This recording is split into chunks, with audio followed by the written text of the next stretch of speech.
अविरल भक्ति प्राप्त हो, संसार से वैराग्य हो, भगवत प्रेमी महात्माओं का संग हो और आपके नाम रूप गुणगान में रात दिन डूबा रहो। यही मांगना है रो रो के प्रभु से। ये अमोघ वस्तु है। एक बार राधा कहा तो त्रिकाल में कभी नष्ट नहीं होगा और ये एक नाम आपको पकड़कर उबारेगा। जो नरक में डूबने का है उससे हमको एक नाम, कहते हैं ना डूबने वाले को तिनके का सहारा काफी होता है। अगर एक नाम त्रैलोक ही तारे, जो न ले सो जन्म ही हारे। और ऐसे जन है कि पूरा जीवन माया में व्यतीत हो जाता है। कभी 10 मिनट बैठकर भगवान सच्चिदानंद का चिंतन, उनका स्मरण, उनके लिए रोना, उनके लिए जीवन को अर्पण करने की भावना करना ही नहीं रह जाता। वही लड़का बच्चा परिवार, ऐसी भगवान की विषम माया। क्रंदम क्रंदो ममंद कंदलित सदभवांकुरा सत्वरम। रो रो प्रभु से प्रार्थना करो, नाथ भजन की हमें वृत्ति दो, हमें अपने चरणों की रति दो। और रोते रोते जब भगवान से ऐसी प्रार्थना करोगे तो धन्याति धन्य आनंद सिंधु, भगवान कभी तुम्हारा रोना देख लेंगे तो जन्म जन्म का रोना मिटा देंगे। आनंद में डूब जाओ। कैसे वो आनंद सिंधु हैं। आप सच्ची मानिए, मन लगे न लगे एक धारणा पक्की कर लेनी चाहिए, हमें प्रभु का नाम जप करना है। मन लगे, कई साधक कहते हैं हमारा मन नहीं लगता। मन क्या लगे, विषयी पापी मन, उसकी तुम मित्रता आप भी स्वीकार किए हो। छोड़ो उसको, जा तुझे जहां जाना है, जो करना है कर, देखते मेरे बिना तू क्या कर सकता है। अब मैं तो भजन करूंगा, राधा राधा राधा। जीभ से नाम जप करने की बहुत महिमा है। फिर उपांश और मानसिक जिनका चलने लगे तो धन्याति धन्य है। पूज्यपाद श्री उड़िया बाबा जी महाराज, बड़े मार्मिक प्रश्न उत्तर हैं। महाराज जी, शरीर कैसे पवित्र होता है और वाणी कैसे पवित्र होती है और धन किसका कैसे पवित्र माना जाता है, अंतःकरण कैसे शुद्ध होता है, 4 बातें। शरीर की पवित्रता, वाणी की पवित्रता, धन की पवित्रता और अंतःकरण की पवित्रता। पूज्यपाद श्री उड़िया बाबा जी महाराज उत्तर देते हैं, झूठ बोलना, हिंसा करना जैसे मांस खाना है, दूसरे को दुख पहुंचाने वाले वचन बोलना, व्यभिचार करना और भी नाना प्रकार के शरीर से पापाचरण, इनका त्याग करके संत सेवा, भगवंत सेवा, समाज सेवा, माता पिता की सेवा जरूर करनी चाहिए। शरीर ये इसकी सार्थकता, ये पवित्र तभी होता है जब सेवा करोगे। सिद्ध महापुरुष थे पूज्य स्वामी श्री राम मंगल दास जी परमहंस, अयोध्या गोकुल भवन। 2 बजे रात्रि के फावड़ा और तसला लेते, जो अयोध्या में बाहर आए हुए लोग बाहर शौच करते, वो शौच उठाते और उसको रज के नीचे करके सरयू जी का पावन जल लाकर छिड़कते। अवधपुरी की सेवा, धाम सेवा करते। ऐसे सिद्ध महापुरुष थे कि बड़े बड़े सिद्ध महापुरुष जो अव्यक्त हो गए वो उनसे सत्संग करने आते थे। इन बड़े महापुरुषों ने सेवा स्वीकार की। क्यों? क्योंकि बिना सेवा के सेवक भाव पुष्ट नहीं होता और बिना सेवक भाव के भव समुद्र से पार होना अत्यंत कठिन है। सेवक सेव्य भाव बिन भव न तरी उर्गार। अपने लोग जवान शरीर और सेवा से मुंह चुराए तो फिर कैसा? शरीर की पवित्रता, संत सेवा, भगवंत सेवा, समाज सेवा, चराचर जीव की सेवा, इसी से शरीर पवित्र होता है। गंगा नहाया है फिर मनमानी दूसरों के साथ राग द्वेष किया, आपका शरीर पवित्र नहीं होगा। ये समाज रूपी गंगा, इसकी सेवा करो, माता पिता की सेवा करो। तुम अगर कभी गंगा जी नहीं जाओगे तो गंगा जी तुम्हारे घर आ जाएंगे, तुम्हें पावन कर देंगे। गंगा जी केवल नदी ही नहीं, देवी हैं। सारी नदियां, पवित्र नदियां, ये सब उसको अभिषिक्त करती हैं अपनी कृपा से, जो भगवान की आज्ञा का पालन करते हुए समाज सेवा करता है। समाज सेवा के नाम पर अपनी वासनाओं का पोषण करने की बात नहीं कह रहे। समाज सेवा इसमें भगवान विराजमान है। चराचर जगत में वासुदेवा सर्वम, भगवान सब रूपों में विराजमान है। शरीर कैसे पवित्र होता है? व्यभिचार, हिंसा अर्थात मांस खाना, मदिरा पीना और अशुद्ध आचरण, पापाचरण, इनका त्याग करके भगवत सेवा, संत सेवा, समाज सेवा, इनके द्वारा। वाणी के दोष हैं दूसरे की निंदा करना, चुगली करना, झूठ बोलना, ऐसे शब्द बोलना कि हृदय जाकर छलनी हो जाए। कोई कोई बहुत कड़ुआ बोलते हैं, ऐसा बोलते हैं कि हृदय बहुत देर तक जलता रहे, बहुत देर तक अशांत रहे, सीधे हृदय पे चोट पहुंचाते हैं। वाणी एक अमोल है, जो कोई बोले जान ही तराजू तौल के तब मुख बाहर आने। वाणी बहुत संभाल कर बोलिए, किसी का हृदय न दुख जाए, किसी की निंदा न हो जाए, किसी का वाणी के द्वारा अपराध न बन जाए। ये त्याग और भगवान नाम जप, भगवत लीला गायन और मधुर हितकर शुद्ध वचन विचार कर बोले तो वाणी शुद्ध हो जाती है। अगर मौन रहे, भगवान नाम जप करे तो वाणी सिद्ध हो जाएगी। शुद्ध की बात जाने दो, जो बोल दे वही हो जाए। आंख को बचा करके रखो तो देखो आंख में तुम्हारी शक्ति आ जाएगी। तुम सूक्ष्म से सूक्ष्म प्रकृति की वस्तुओं को देखने की योग्यता प्राप्त कर लोगे। जिधर देखो आंख की शक्ति खोते चले जा रहे हैं, मोबाइल में और संसार की गंदी बातें देखने में। कहां से तुम्हारी आंख शक्तिशाली होगी भगवत दर्शन योग्य? कहां से तुम्हारी वाणी सामर्थ्य होगी जो तुम बोलो हो जाए? कहां से तुम्हारा शरीर पवित्र होगा जब मनमानी आचरण करोगे? केवल गांधारी जी ने सुना कि धृतराष्ट्र मेरे पति जो बनने वाले वो अंधे हैं, उसी समय पट्टी बांध ली। इतनी सामर्थ्य आंखों में हो गई थी कि दुर्योधन से कहा, तो दिगंबर होकर, नग्न होकर मैं तुम्हारे ऊपर पट्टी खोलूंगी पहली बार जिंदगी में, और आंख से जे भी देखूंगी तू वज्र का हो जाएगा। हो गए थे केवल भगवान ने बीच में, तो बस उतना ही उसी जगह प्रहार करके, नहीं तो जहां मारते चिंगारियां निकलती, कहीं कुछ फर्क नहीं पड़ता था भीम की गदा से।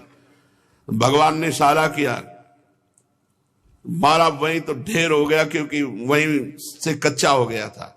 आंख केवल बांध ली तो इतनी दिव्य शक्ति आ गई कि कहा कि मैं देख लूंगी तो तू वज्र का हो जाएगा। हमारे पास शक्तियां हैं लेकिन हमने सबको खो दिया, नाना प्रकार के गंदे आचरण करके, नाना प्रकार की इन वासनाओं की कभी पूर्ति नहीं होती, कभी पूर्ति नहीं होती। चाहे जितना भोग लो, चाहे जितने को भोग लो, जब तक तुम भगवान का आश्रय लेकर इनको शासन में नहीं लोगे तब तक शांति। त्यागात शांति अनंतरम। और जो धन की शुद्धता है वो पात्र को दान करने से है। भोजन किसी को भी दे सकते हो, औषधि बीमार को दे सकते हो, वस्त्र की आवश्यकता दे सकते हो कोई ठंडी से, लेकिन रुपया नहीं दे सकते। रुपया बहुत समझ कर दीजिए, वो तुम्हारे रुपए से शराब पिएगा, व्यभिचार करेगा, जुआ खेलेगा, गंदे आचरण करेगा, उसके भागीदार आप बनेंगे। धन की पवित्रता है पात्र को दान करने से। पात्र अधिकारी देखा खूब समझ बूझ करके हमारे धन का सदुपयोग होगा, वो धन सो धन धन्य प्रथम गति जाकी, वो धन धन्य है जो दूसरों की सेवा में लगाया जाता है। और अंतःकरण की शुद्धि होती है नाम जप करते हुए ध्यान पूर्वक। धारणा कहते हैं अपने इष्ट की निष्ठा को। हमारे माई श्यामाजू को राज, हम श्यामाजू के चरणों का, नाम का ध्यान करते हुए जो समय व्यतीत करते हैं उससे अंतःकरण, बिना नाम जप किए, बिना धारणा आए हृदय पवित्र नहीं होता।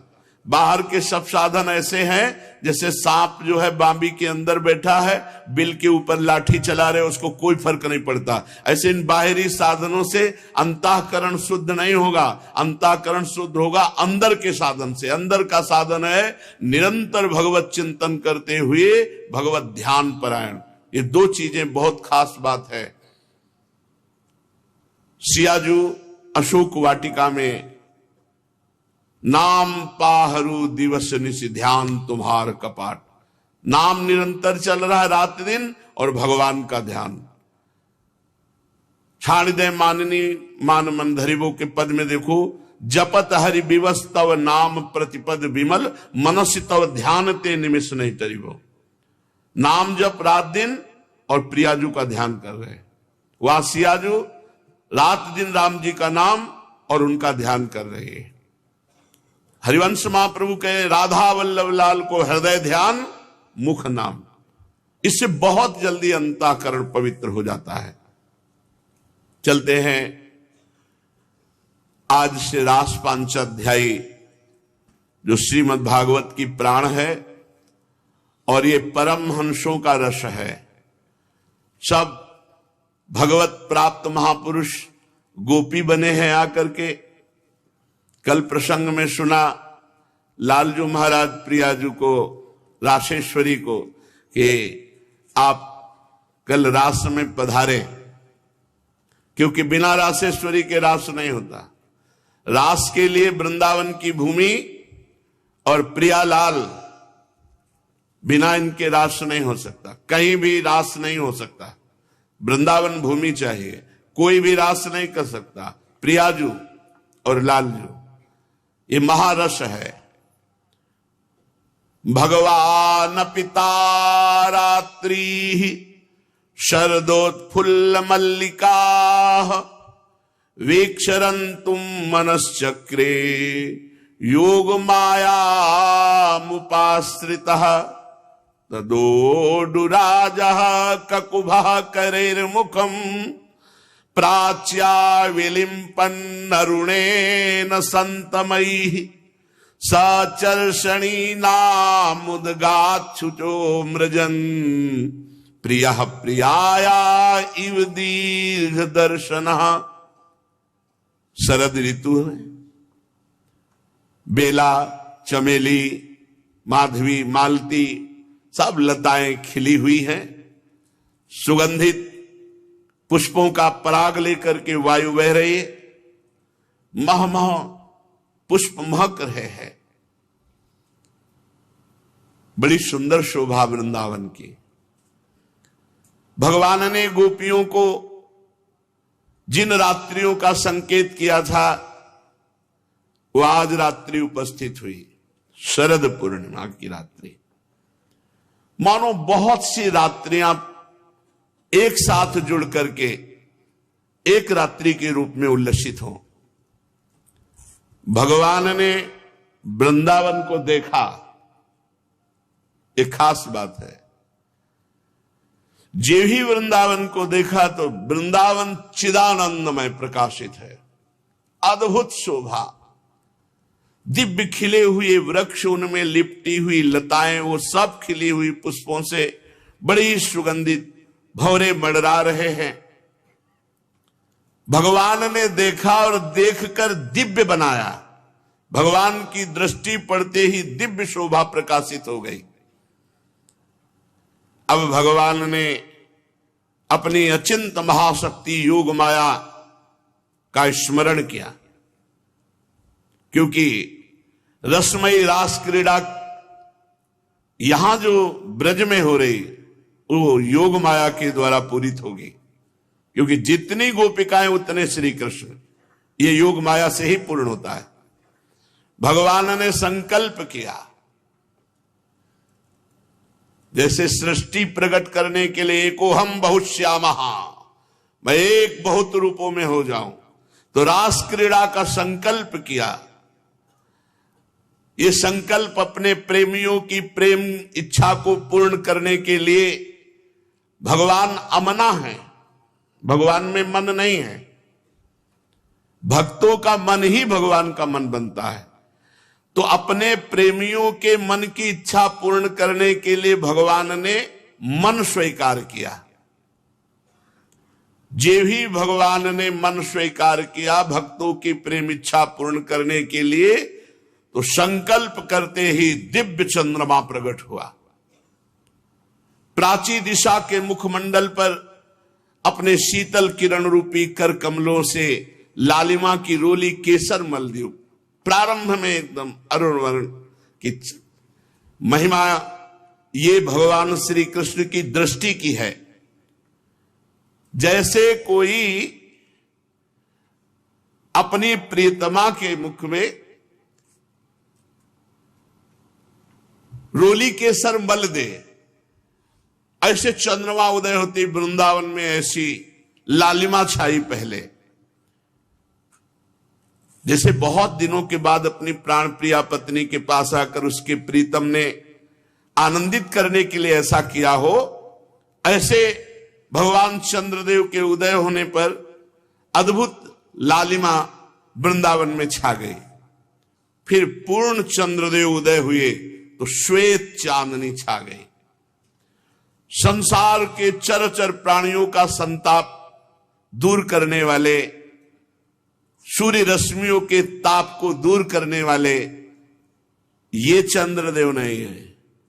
ये आज प्रेमियों को प्रेम अमृत रूपी किरणों से सिंचन करने वाले चंद्रमा है। ये प्रेम चंद्रमा है। दृष्ट्वा कुमुद्वन्तमखंड मंडलम रमाननाभं नवकुंकुमारुणं वनम च तत्कोमलगोभिरंजितं जगौकलं वामदृशां मनोहरम। अखंड चंद्रमंडल, पूर्ण चांदनी, पूर्णिमा की रात्रि, नूतन केसर के समान हल्की हल्की लालिमा और पूर्ण श्वेत चांदनी।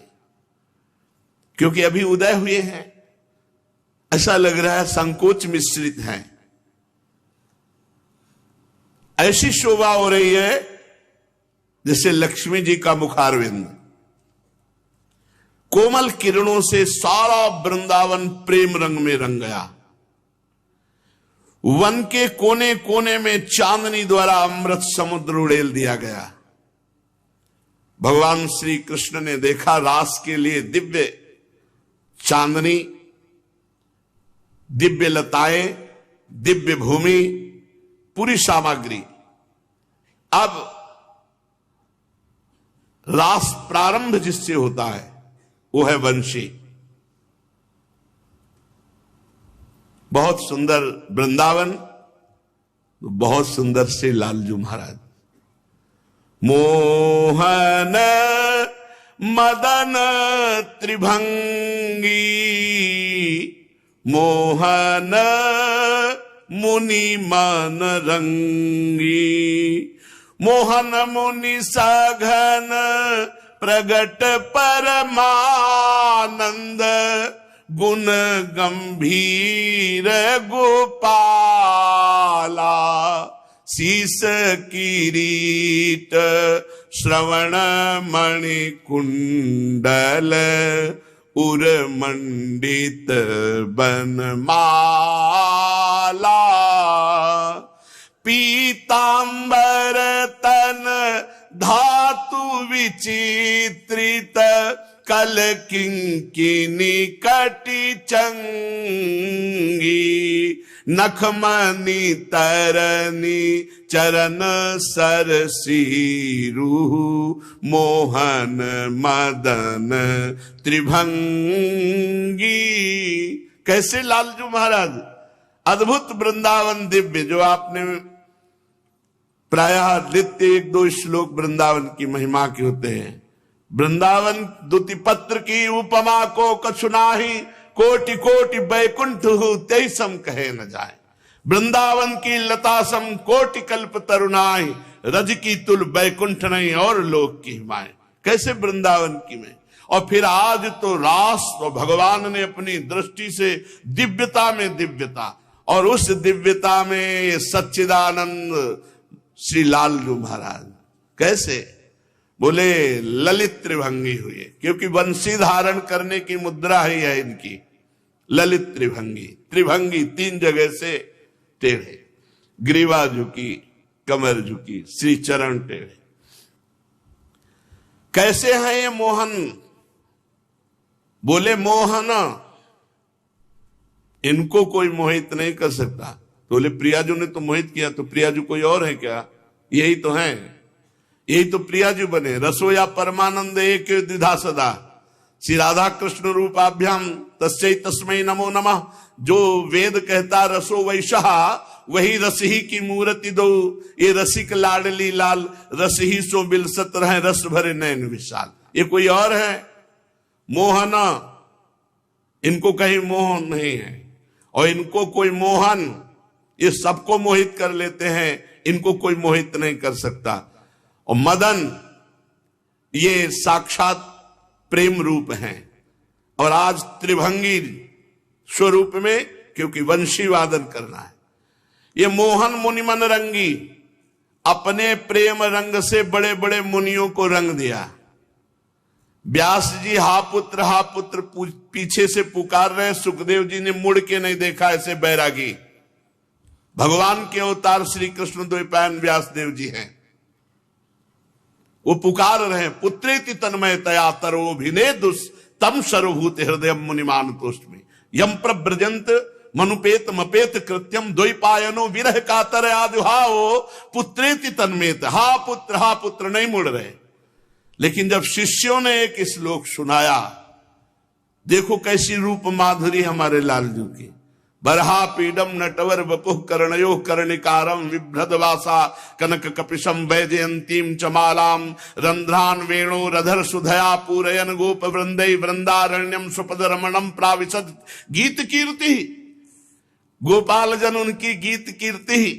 और आप बरहा पीडम मोर पिछ धारण किए हुए, कनेर के पुष्प लगाए हुए, विभिन्न धातुओं से चित्रित श्रीअंग और वंशी वादन कर, ये रूप जो ही उनके कान में गया श्लोक के रूप में, तो सिद्ध महापुरुष तुरंत भावना में आया। जो भी भावना में आया तो समाधि भंग हो गई और 18,000 श्लोक श्रीमद् भागवत के कंठस्थ किए। मुनिमन रंगी, परम मुनि परमहंस श्री सुखदेव जी महाराज के मन को अपने रंग में रंग दिया। मधुसूदन सरस्वती जी के हृदय में जहां ब्रह्म स्थिति है, निराकार भावना में तन्मय है, वो नहीं मानते थे भगवान श्री कृष्ण को सच्चिदानंद स्वरूप। वो कहते थे माया युक्त ब्रह्म है। लेकिन जब भक्तों की प्रार्थना से उनके नेत्र गोचर हुए, यमुना के पावन तट पर विचरते हुए लालजू महाराज बंसी बजाते हुए, वो श्लोक बंसी विभूषित करा नवनीरदाभात, जे ही रूप देखा तो आखिरी लाइन में कृष्णात् परम किमपि तत्व हम न जाने, कृष्ण से भी कोई बढ़कर तत्व है मैं नहीं जानता। मोहन मुनि मन रंगी, बड़े बड़े मुनियों के मन को रंग दिया। श्रीपाद प्रबोधानंद जी महाराज जब चैतन्य महाप्रभु हा कृष्ण हा मोर प्राणनाथ, तो संपूर्ण वातावरण कृष्णमय हो जाता। वो कहते सन्यासी होकर ब्रह्म चिंतन ना करके ये नाचना गाना कीर्तन करना। एक बार जो महाप्रभु के पास भी जाते थे और प्रबोधानंद जी के पास जाते, उनको लगा कि एक बार महाप्रभु के दर्शन कर लेना तो इनका ज्ञानाभिमान सब नष्ट हो जाए। तो एक सभा रखी उन्हीं के यहां, प्रबोधानंद पाद जी के यहां। वो गिरदा में ऊंचे सिंहासन पर बैठे, क्योंकि उनका बहुत प्रताप था, बड़े ज्ञानी महात्मा, सैकड़ों संत उनके शिष्य थे। महाप्रभु चैतन्य देव आए। एक तो बहुत विवस्था में वो कहा सभा में, हम पर बहुत जब प्रेम विवस्था में भगवान भी हार जाते हैं, तो भगवान ही है महाप्रभु चैतन्य देव। प्रेम का दर्शन कराने के लिए, कृष्ण अनुराग प्रकट करने के लिए वो तो प्रकट हुए हैं। आए और जहां सबके चरण धोए गए थे वहां मोहरी के पास बैठ गए। उन्होंने सोचा था जब आएंगे तो, लेकिन वो अहंकार की धरा से देख रहे थे आमग्रह, और ये दैन्य प्रेम का दर्शन करा रहे थे। जे भी देखा जहां सबके चरण धोए जाते, चरणों में गिरने की इच्छा हुई कि इतने उच्च कोटि की स्थिति, पर वो फिर रहा न गया, उठे और हाथ पकड़ के कहा स्वामी जी आप यहां के हो, आप यहां। महाप्रभु की प्रेम दृष्टि पड़ते ही सारा ज्ञान धूल धूसरित हो गया। वो बड़ा प्रसंग है। अंततो गत्वा चरणों में गिर गए, बोले प्रभु अब मैं इस ज्ञान का बोझा नहीं ढो सकता। तो बोले जाओ वृंदावन। मोहन मुनि मन रंगी, ऐसे प्रियालाल के अनुराग में डूबे। रोज आप एक दो श्लोक सुनते हैं श्रीपाद प्रबोधानंद जी की वृंदावन महिमामृत वाणी से। ये लालजू महाराज ऐसे हैं, बड़े बड़े मुनियों के जो वेदांत निष्ठा में निष्ठ, उनके चित्त को चुराकर अपने अनुराग रंग में रंग देना। क्यों? क्योंकि सघन प्रगट परमानंद मोहन मुनि सघन प्रगट परमानंद गुण गंभीर गोपाला। मूर्तिमान परमानंद स्वरूप श्री लालजू महाराज जो अपार गुण गंभीर से युक्त हैं। सुंदर मस्तक पर मोर मुकुट, कानों में मणिजटित कुंडल और हृदय पर बनमाला सुशोभित हो रही, बिजली की कांति जैसे अनंत बिजलियों की कांति वाला पीतांबर धारण किए हुए हैं और सुंदर जैसे गेरू सफेद मिट्टी, ऐसे वृंदावन की रज से तन धातु विचित्रित और कमर में छोटी छोटी घंटिकाओं वाली किंकिणी, नख से कोटि सूर्यों का प्रकाश प्रकट हो रहा है, ऐसे मोहन मदन त्रिभंगी। अब श्री लालजू महाराज निशम्य गीतम तदनंग वर्धनम ब्रज स्त्रिया कृष्ण गृहीत मानसाः आजग्मुरन्योन्यमलक्षितोद्यमा सायत्र कांतो जवलोल कुंडलाः दुहन्त्योऽभिययुः काश्चित् दोहं हित्वा समुत्सुकाः पयोधिश्रित्य संयाव मनुद्वास्या पराययुः। परमानंद स्वरूप सच्चिदानंद घन प्रभु ने अपने अधरों पर वंशी विराजमान की और ये क्लीम, ये बीज मंत्र है प्रेम का। अपनी बांसुरी पर केवल ब्रज सुंदरियों के मन का हरण करने का संकल्प किया। आज चराचर के मन का अपहरण करने वाली बंसी नहीं बज रही। निशम्य गीतम तदनंग वर्धनम, किसके हृदय में? ब्रज स्त्रिया, केवल ब्रज स्त्रिया, न पशु न पक्षी न गोप न चराचर जगत। ये बंसी ध्वनि केवल गोपी जनों के कान में जाएगी, ये भगवान का संकल्प है। निशम्य गीतम, कैसा है ये गीत? तदनंग वर्धनम। अनंग कहते हैं काम को भी और अनंग कहते हैं प्रेम को भी। प्रेम भी अनंग है। यहां जो तदनंग वर्धनम, इनके हृदय में जो कृष्ण प्रेम है, उसकी कृष्ण प्रेम का वर्धन करने वाली। निशम्य गीतम, जो आज वंशी से ध्वनि हो रही है, वो केवल ब्रज स्त्रिया कृष्ण गृहीत मानसाहा, जो कृष्ण गृहीत मानस ब्रज स्त्रियां हैं, केवल उन्हीं को जिन्होंने साधना की है और जो गोपी भाव को प्राप्त हुई।